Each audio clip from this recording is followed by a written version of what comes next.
Hello and welcome. We are with Mr. Nikhil Madgavkar, CFO at Mother Dairy. Thank you so much for joining us. Pleasure. In your view, how has the CFO's role changed in the current environment?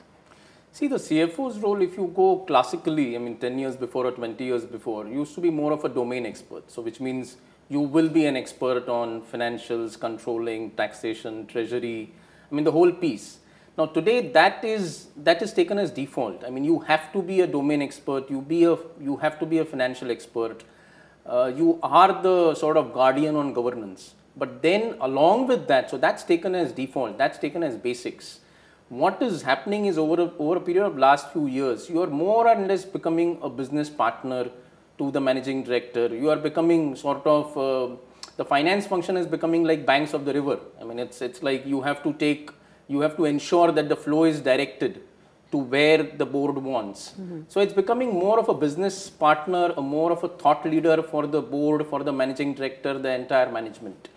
So that's the transition which has happened from a pure functional expert to a functional expert and a sort of business leader. That's the big... What in your mind are the biggest challenges or the risks that Indian companies face in this environment? See, the biggest risk would be profitable growth. I mean, when the economy was not so good, you had challenge of less growth. When the economy starts improving, you get into a growth mindset, and which is right, but then you have to do a balance. You need profitable growth, and that is always a challenge. If you have to deliver both, it's always a challenge. And then on top of that, how do you manage your balance sheet? Which means you have to ensure that your growth is backed up by internal accruals or by a good debt equity ratio. You can't be over leveraged, because otherwise that's going to be a short-term growth. And after 5 to 10 years, you realize that suddenly you are highly leveraged. Okay, yeah, it's interesting that you speak of being over leveraged, because a lot of people find that Indian companies have over leveraged themselves. How big a risk is that? I don't think it's too big a risk. Okay. I think it's a risk which is manageable, because without getting into the names of the companies, one hears of some companies which apparently are over leveraged, but then these companies are big, and I don't think the over leveraging is so high that there is some risk anywhere. I think it's a risk which is being managed. I wouldn't lose sleep over it. Okay. I don't think it's an inherent risk which is something. Okay, you know, commodity prices are falling. What's the kind of impact that you see it having on the Indian economy, and particularly on companies like yours? See, falling commodity prices, the big action or the big implication will be inflation will sort of stabilize. Right. Will prices fall down? One doesn't know. I don't think prices will fall down, but the increase which was happening on the MRPs or in general, the inflation impact, that I think will stabilize. So fundamentally, the inflation rate should come down. Overall, should help the economy in terms of higher demand and higher growth. Your call on the rupee, on oil prices, and also on interest rates.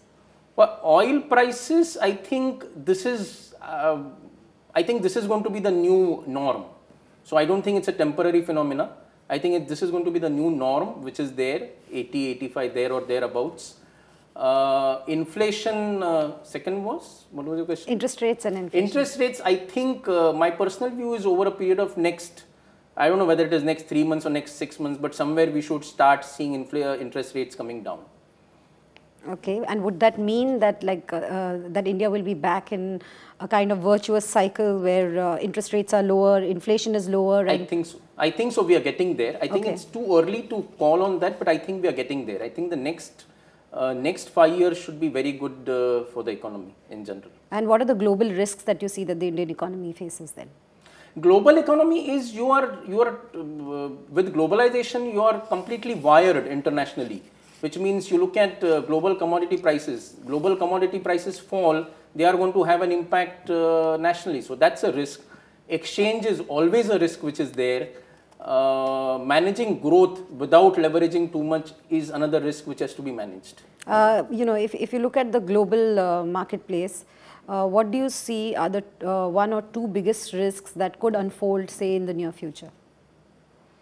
How the global economies behave, meaning how is China going, how is US going, what's happening in Japan. So I think those things will always have a play.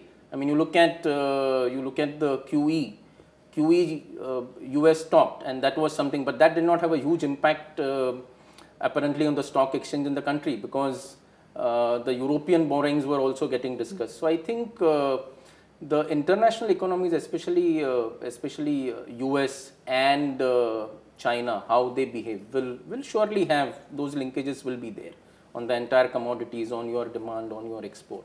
Okay, big change, GST is expected to roll out soon. When do you expect it to get rolled out, and what is the kind of impact that it could have on companies like yours? See, I hear it's going to be 1st April 16. If that's be the case, one has to see, to be very honest, I mean, since it had come to a standstill, one is not clear on the implications. So one will have to look at the implications. I think fundamentally, if I see, I think the implications could be positive on an overall basis. But then I also hear there could be implications on stock transfers. Stock transfers could come in, and there could be GST implication.